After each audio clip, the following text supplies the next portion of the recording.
Le camp climat a commencé au Vigan aujourd'hui. C'est donc 4 jours. C'est le deuxième camp climat du Languedoc. Comment et pourquoi on a eu besoin de mettre en place un camp climat et à quel public c'est dédié? Alors le camp climat, Languedoc effectivement a commencé ce matin, ça y est, c'est parti au Vigan.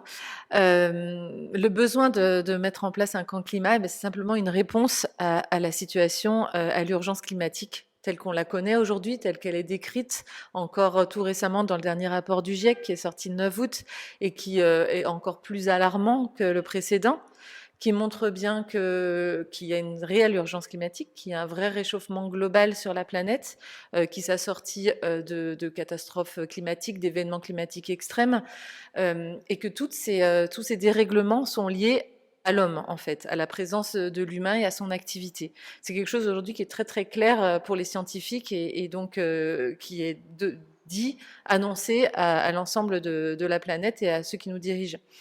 Face à ce constat, en tant que citoyen, citoyenne, on souhaite agir. On souhaite agir qu'on soit déjà dans l'action, qu'on soit déjà militant, ou bien qu'on soit simplement en train de prendre conscience de ce qui se passe.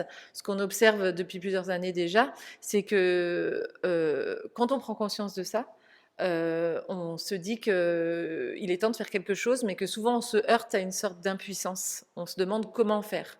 Alors bien sûr, il y a toujours l'idée de changer ses propres pratiques individuelles dans ce qu'on fait quotidiennement, dans sa façon de se déplacer, dans son mode de consommation, dans son alimentation, dans sa façon de traiter ses déchets. Tout ça, ce sont des choses évidemment importantes, mais non suffisantes, clairement, par rapport aux défis de ce changement climatique.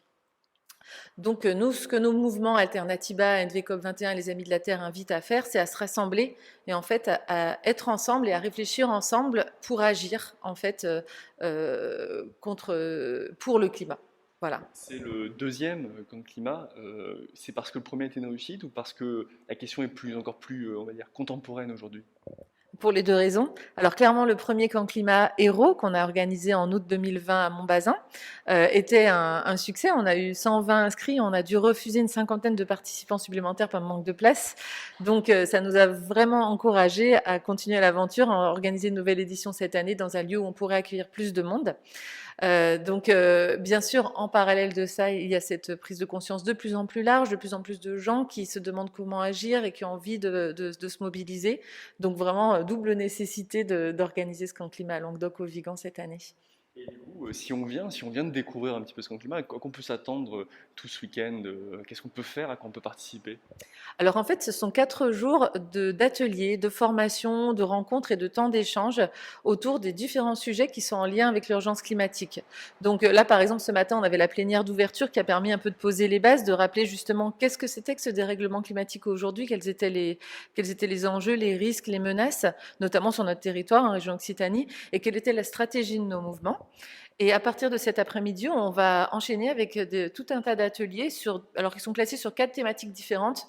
La première qui est sur le thème de comprendre ces enjeux justement, une autre qui est sur le thème d'être citoyen par rapport à ce contexte. Ensuite, sur le thème du militantisme, comment militer, quels sont les outils pour militer, quelles sont les stratégies, quels sont les modes d'organisation, de communication. Et le quatrième thème que j'oublie, qui est celui des alternatives, important en plus. Donc, qu'est-ce qu'on peut mettre en place et quelles sont les alternatives pour changer le système et pas le climat? Cette phrase-là étant vraiment le motif, le moteur de nos organisations.